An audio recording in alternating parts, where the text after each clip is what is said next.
están? Acción Urbana nuevamente para hacer de Buenos Aires la ciudad que todos y todas queremos, una ciudad más justa, más equitativa, más verde, más humana. Y hoy con un tema que no es habitual en nuestro programa tratar, pero que no podemos omitir, fundamentalmente porque tenemos un papa porteño. Y muy porteño, y del barrio de Flores, y esto ha sido tapa de todos los diarios, y ha sido un debate importante entre los vínculos de la Iglesia, el Estado, la política, la religión. Ha habido debates de toda índole, tanto en el plano internacional como en el plano nacional y local.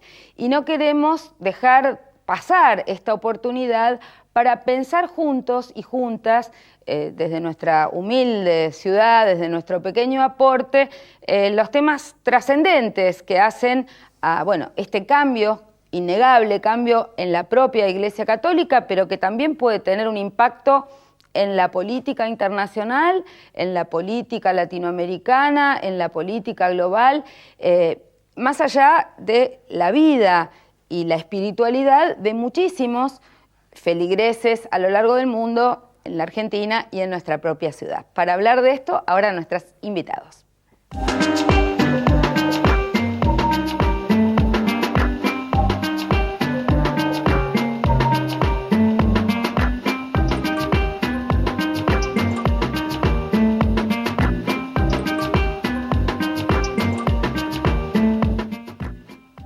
Bueno, y no tenemos una papisa mujer, que era algo que nosotros veníamos militando desde hace muchos años, pero tenemos un papa argentino y porteño.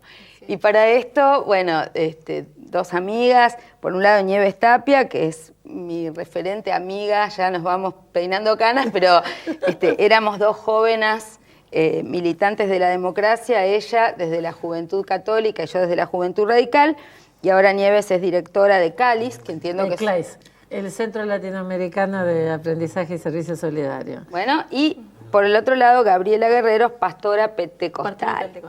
Va a llegar otro invitado más, pero empezamos con las mujeres.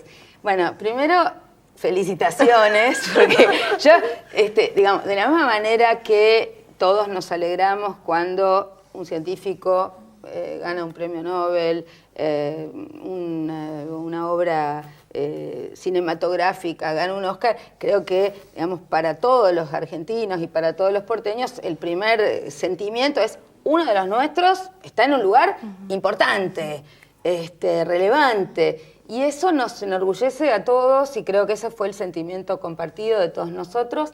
Y bueno, queremos escuchar tu voz, tu palabra, tus expectativas, y bueno, la visión. Yo creo que la primera reacción siempre, sobre todo conociéndolo, a mí todavía me cuesta dejar de decir Monseñor Bergoglio, pero digo, cuando uno conoce personalmente a la gente, es tan raro verlo en otro rol. La verdad es que mi primera reacción fue emoción, y casi mi segunda reacción fue: pobre lo que debe estar padeciendo, porque si hay alguien que... Lo veía muy cómodo y muy, como hubiera sido siempre papa, ¿o no? A mí me parece que él es, primero que nada, una persona de Dios, y yo creo que más allá de las diferencias religiosas entendemos a lo que estamos hablando. Yo creo que es alguien que siempre trató de estar haciendo lo que sentía que Dios le estaba pidiendo y de hacerlo lo mejor posible, y en ese sentido yo lo vi muy en paz.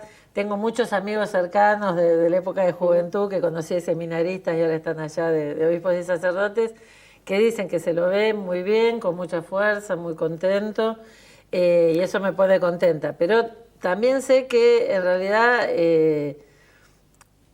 no es tanto un honor cuanto una misión y una responsabilidad muy fuerte, y que justamente para alguien tan arraigado en Buenos Aires, alguien que...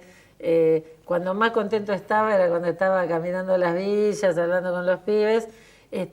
Es una responsabilidad muy fuerte, y que me parece que nos pone a nosotros también en la responsabilidad de estarle a la altura, porque me parece que las cosas que él ha dicho, los gestos que ha mostrado y que han como enamorado instantáneamente a los italianos y a todo el mundo, nos pone ahora a nosotros en la responsabilidad como de estar a la altura, ¿no? ¿Qué análisis y qué visión tienen ustedes bueno, desde otras nosotros, iglesias en cuanto a la oportunidad ecuménica para Latinoamérica y para nuestra Para nosotros, primero, también nos pone muy contentos celebrar desde la cristiandad este hecho histórico de un Papa latinoamericano. Desde nuestra pequeña comunidad, una comunidad en Mataderos, evangélica pentecostal, que está inserta, digamos, en las luchas sociales, como son los derechos de las minorías, de las mujeres, el derecho a la vivienda, creemos que también es una etapa de grandes desafíos para nuestro Papa o el Papa Francisco. Teniendo en cuenta, digamos, todo el desarrollo y desempeño que él ha tenido en la ciudad en estos últimos años, ¿no? A mí, quizás nosotros nos caracterizamos por ser una iglesia evangélica y ecuménica donde hemos militado desde una concepción de defender la vida, lo que nos hemos encontrado con un Bergoglio, ahora Papa Francisco, que no tenemos dudas que es un referente importantísimo dentro de la Iglesia Católica Romana, es un cuadro político de la Iglesia Católica Romana y hay muchos desafíos que él tendrá que enfrentar en estos tiempos, ¿no? Donde nuestra América Latina podemos caracterizar que es un pueblo terriblemente creyente. Es muy creyente, donde ha celebrado esto. Nuestra Latinoamérica durante todos estos tiempos, este último tiempo, ha sabido de releer los evangelios de Jesucristo desde una mirada y una vida latinoamericana.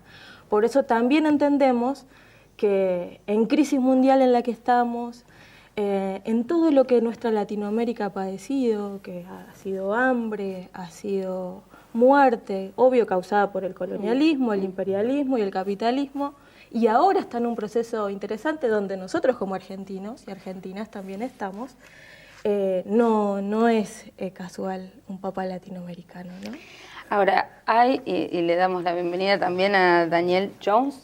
Daniel Jones, él es investigador del CONICET, experto en temas de religión y política, y digamos, hay por un lado el análisis de Bergoglio, Iglesia Católica Argentina, relaciones con la política argentina, y ahora Papa Francisco, mundo, Latinoamérica y el mundo.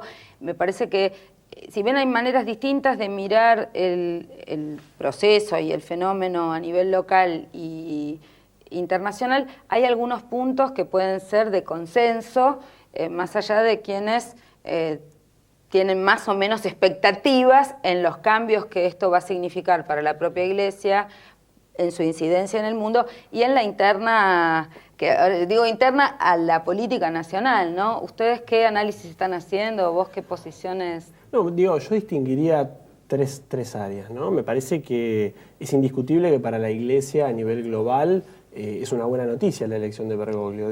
Después de un papado letárgico, digamos, como el de Ratzinger, donde no pudo avanzar y donde solamente recrudecieron algunas tendencias más conservadoras sin poder poner en orden la institución, me parece que, como decía la compañera, es un cuadro político. Bergoglio ha sido un gran administrador también y tiene capacidad para reorganizar la Iglesia Católica y en algunos puntos ayornarla. Creo que para los católicos del mundo quizás es una mejor noticia que para quienes promovemos en el nivel local ciertas causas políticas. Me parece que ese es otro registro que no habría que perder de vista. Bergoglio no fue elegido principalmente por sus posiciones políticas al interior de la coyuntura argentina, pero uno no puede desconocer que su nueva investidura va a dotarlo de un mayor poder de acción dentro de, en el tiempo que le quede, el campo de la política local. Y en ese sentido yo distinguiría dos cosas. Una, la lucha de los derechos humanos más tradicional, es decir, vinculada con la represión estatal, sobre todo en los años 70, donde independientemente de las investigaciones judiciales alrededor de Bergoglio, mientras que él fue presidente de la Conferencia Episcopal Argentina, no hubo un pedido de perdón en relación al rol de la Iglesia en la dictadura, ¿no? De la jerarquía. En este sentido, yo creo que independientemente de la polémica de Jalix y Llorio, que eso es materia de investigación periodística y judicial, hay un dato objetivo, que es la Iglesia Católica, en los 6 años al frente del episcopado, digamos, de la conferencia de Bergoglio, no hizo un pedido de perdón ni una colaboración activa de parte de la jerarquía con el avance de las causas de derechos humanos. Este es un primer punto. Que Bergoglio puede cambiar de posición, todos los seres humanos tenemos la posibilidad de cambiar y veremos si como Papa modifica esa actitud o hace una revisión de la actuación de la Iglesia en Argentina que fue distinta de la Iglesia Católica en Chile o en Brasil. El segundo tema es el de los derechos sexuales y reproductivos, y yo creo que ahí, digamos, estamos en problemas, porque Bergoglio, en consonancia con una tradición de la Iglesia Católica, es decir, no inventó nada, ni siquiera es de los sectores más duros con estos temas, ha sido bastante enfático en pronunciarse desde en contra del uso del preservativo hasta la carta que él emitió en relación al matrimonio igualitario, considerándola una movida del demonio, cuando era un avance legislativo que ya está instalado y que yo creo que sobre esos puntos Bergoglio no tiene interés en volver atrás. Yo creo que también hay que distinguir ese punto. Creo que Bergoglio no va a destinar parte de sus energías a retroceder en alguno de esos derechos adquiridos a nivel nacional. Ahora, si abre una pregunta, y lo dijo como un interrogante, también la posición de Bergoglio, en consonancia con la tradición de la Iglesia Católica y de su jerarquía, ha sido de rechazo absoluto a cualquier posibilidad de ampliación de una ley de aborto. Me parece que en ese sentido, independientemente de lo que haga el propio Bergoglio, los sectores políticos locales que tengan referenciado en Bergoglio y que rechacen cualquier ampliación del derecho a aborto, claramente en un primer momento se van a ver fortalecidos. Me parece que eso es parte del análisis. Yo, en este punto, lo que quiero decir es, a mí no me cabe duda de que hay un antes y un después de esta responsabilidad. Hemos hablado muchas veces y estamos dentro de la Iglesia y sus 2000 años, y en la Argentina hay corrientes, pensamientos, visiones, ha habido mucha investigación sobre los diferentes, no quiero decir nucleamientos, pero corrientes de opinión a veces y posicionamientos de los propios obispos. Pero una cosa es el obispo en la política local interna y en la Iglesia Nacional, otra cosa es el Papa con otro tipo de responsabilidades. Entonces, a mí no me da la impresión, yo no tengo temor de que el Papa pretenda inmiscuirse en la interna partidaria local. Sí me parece que habrá quienes traten de utilizar en un sentido o en otro cuanta foto, entrevista, saludo o cuestiones, pero esto sucede con Messi o con Francisco, o si viene alguna personalidad destacada. Me parece muy prudente que él decida que no va a venir antes de la elección, me parece inteligente y ponerse en su nuevo rol. Pero sí me parece interesante, pensaba, en el primer punto, para después darle paso a nuestra experta en la materia, la que tiene la voz directa. Me parece, en materia de derechos humanos, que vos sabés dolorosamente, digamos, todo lo que fue esa etapa para muchos de nosotros que éramos católicos o que estábamos en ambientes católicos, y lo confuso y lo dramático que resultó, y las tensiones desde obispos muertos por la dictadura hasta obispos obsecuentes de los dictadores, hasta en el medio toda la gama de las cosas como la sociedad misma. Pero me parece interesante ahora, por ejemplo, esta oportunidad que él tiene como jefe, como cabeza de la Iglesia, por ejemplo, de abrir los archivos de la Iglesia en relación a las investigaciones que se están haciendo en materia de dictadura, que esto fue algo que se habló en estos días con motivo del 24 de marzo. Ahí, por ejemplo, tenemos, eso sería, más allá de que haya podido o querido, que puede hacer ahora. Y en el otro aspecto, en este de los derechos sexuales y reproductivos, lo que yo entiendo que además es la misoginia de la Iglesia solo a través de varones en los lugares de poder o de toma de decisiones, ahí me parece que también hay una posibilidad. Algunos decían en alguna nota de que deje de hablar tanto de sexualidad o de sexo y se concentre más en otros temas sociales que son su fuerte y su punto de consenso a favor. Pero también es posible algunos debates. Las católicas por el derecho a decir decían Bueno, ¿por qué no pensar en un Concilio Vaticano III? No solamente cumplir el segundo, que algunas cosas se les quedaron por el camino a algunos, pero también un papa que está en edad y en posibilidad de abrir nuevos debates. Y, a ver, yo sé y entendí que eran los cambios lentos, pero siempre tenemos la voluntad de verlos en vida, entonces sería bueno. Sí, a mí me parece que la primera cosa es, hay cuestiones que son centrales a nuestra vida de fe, que no las cambió Juan Pablo, no las cambió Benedicto y no creo que las vaya a cambiar Francisco. Tenemos la voluntad de verlos en vida, entonces sería bueno. Sí, a mí me parece que la primera cosa es, hay cuestiones que son centrales a nuestra vida de fe, que no las cambió Juan Pablo, no las cambió Benedicto y no creo que las vaya a cambiar Francisco. Me parece que estamos en un momento inicial de primeros días del pontificado en donde todos quisiéramos ponerle la agenda y me parece que eso no va a pasar porque no es así como funciona.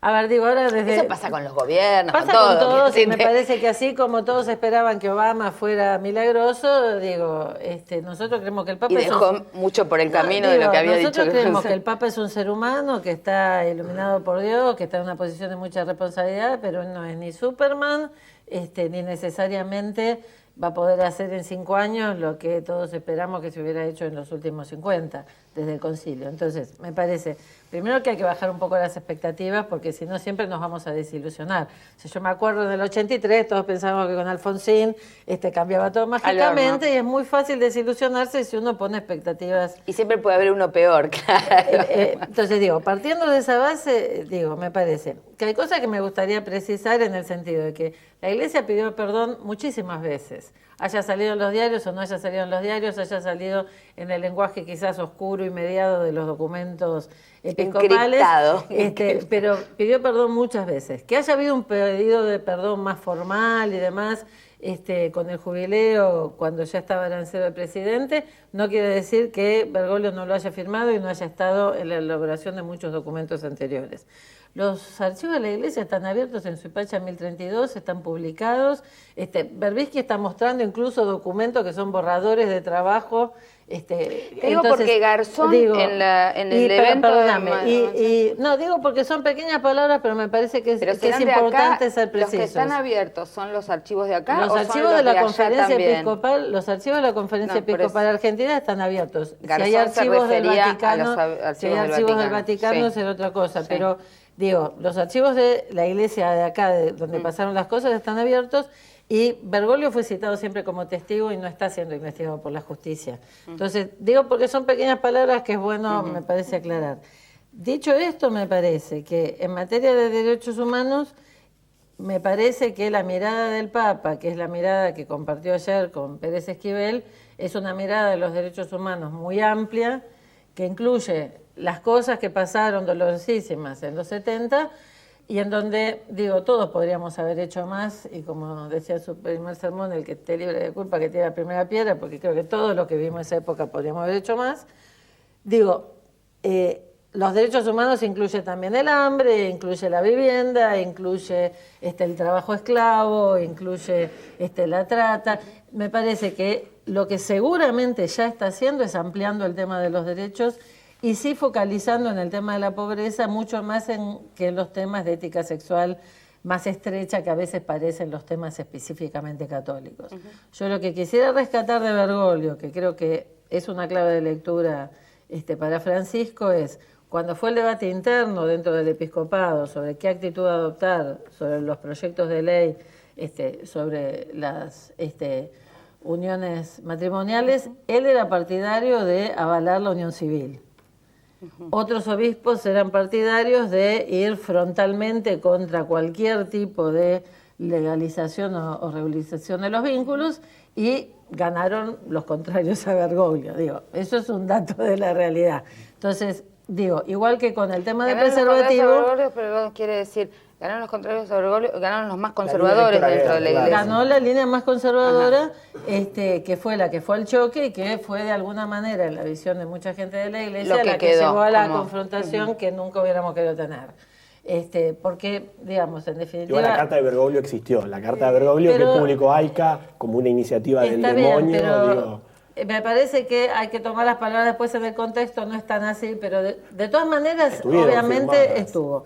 Lo que yo digo es, por ejemplo, con el tema del preservativo, también en ese sentido me parece que Bergoglio tuvo posiciones de decir, nosotros postulamos Los métodos la naturales. castidad, los métodos naturales, pero en circunstancias extremas, en circunstancias donde es el mal menor, lo cual, está bien, poneme cara, María José. No te pongo poneme cara, pero quisiera digo, manifestar que no es el la- más menor. está bien, Si no pero tenés un pero preservativo, no está hay, bien, hay pero, VIH. digo, algunos nos manejamos bien con la abstinencia, planificamos Pero, nuestra a familia ver, igual, ¿puedo decir entonces esto? digo, solo termino con esto. En comparación con otras posiciones dentro de la propia iglesia, me parece que por algo no lo eligieron en el conclave anterior.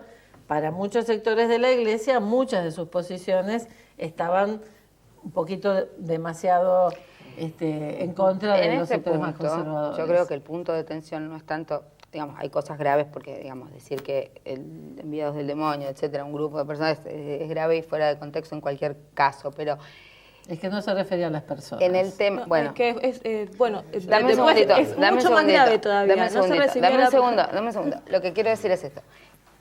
La tensión o el debate tiene que estar puesta no tanto en lo que se predica para la feligresía de un colectivo religioso, sino tanto en como la intromisión en un debate que es de todos. Entonces, realmente, puedo compartir o no si los métodos naturales o el preservativo preservan el VIH, tenga la relación cualquier católico que tiene relaciones más allá de lo que opina el Papa, pero me preocupa cuando pretenden intrometerse en la norma o en la política pública de un Estado pluri... Somos también ciudadanos que tenemos nuestra opinión. No, por Y como supuesto. tales podemos opinar. Por supuesto, opinar.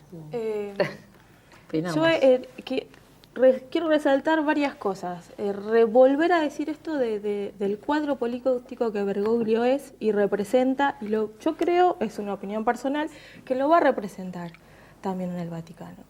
Cuando acá el compañero decía esto, lo de la carta, efectivamente existió y no fue, como decía, dirigida a las personas, sino fue dirigida a la imagen de nuestra presidenta, que decía, acá tenemos la enviada del demonio.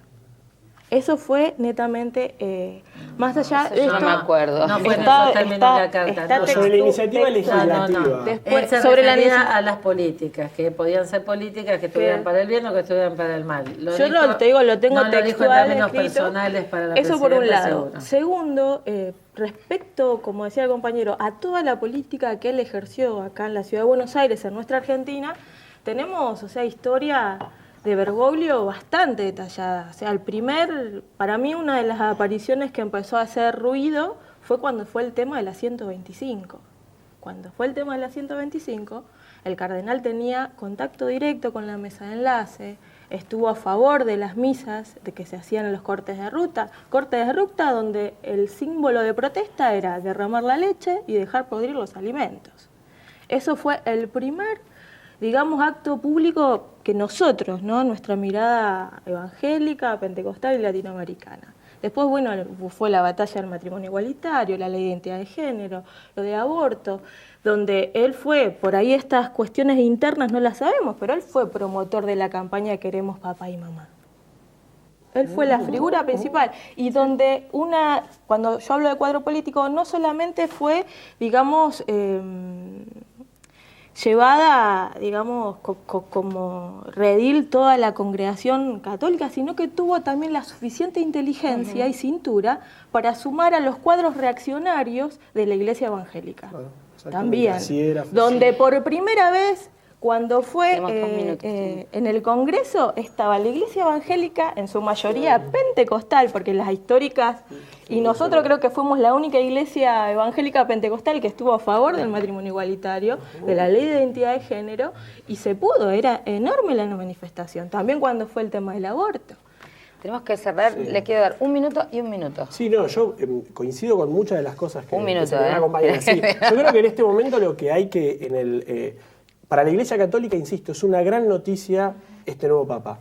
Creo que para el escenario político argentino, lo que tenemos que hacer, las distintas fuerzas políticas, para ese escenario, no para el interior de la Iglesia, que es una discusión propia, es exigir la laicidad estatal, por un lado, y resaltar el pluralismo religioso que existe en la Argentina, con más de 4 millones de evangélicos y numerosos grupos judíos, musulmanes, porque este brote de argentinidad, entendido por la exaltación que significa un papa argentino, ha tendido a homogeneizar o a desconocer que existen otras expresiones religiosas que ante iniciativas políticas como el matrimonio igualitario, como el aborto, como la ley de identidad de género, han tenido una postura diferenciada a la de la jerarquía católica. Entonces, laicidad estatal en lo que corresponde, pluralismo religioso para ese escenario social.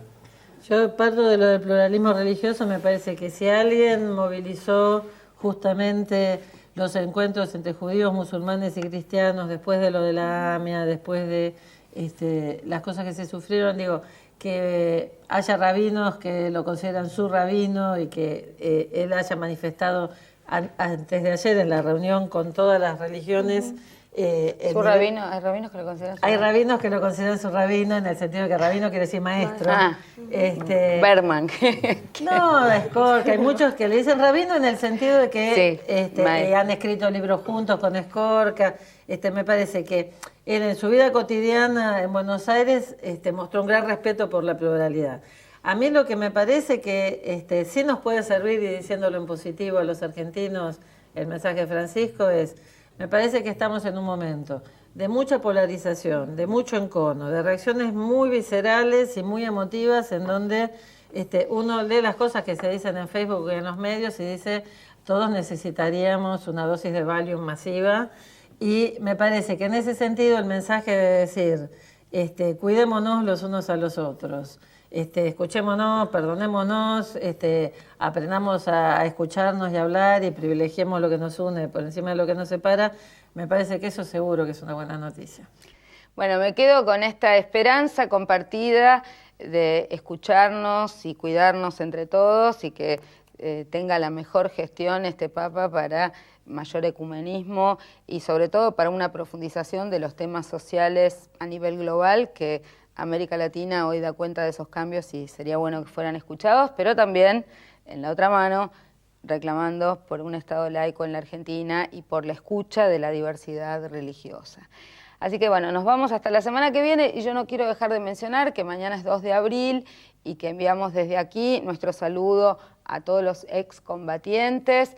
Vamos a estar siempre reivindicando a las Malvinas argentinas y esperemos una rápida y pronta solución pacífica en el marco de las Naciones Unidas, y que el Reino Unido escuche las recomendaciones de debate de la soberanía que han manifestado Naciones Unidas reiteradamente. Así que estos son nuestros votos por la paz, y esperemos que el Papa pueda cumplir también un rol en relación a las Malvinas. Muchas gracias y hasta la semana que viene.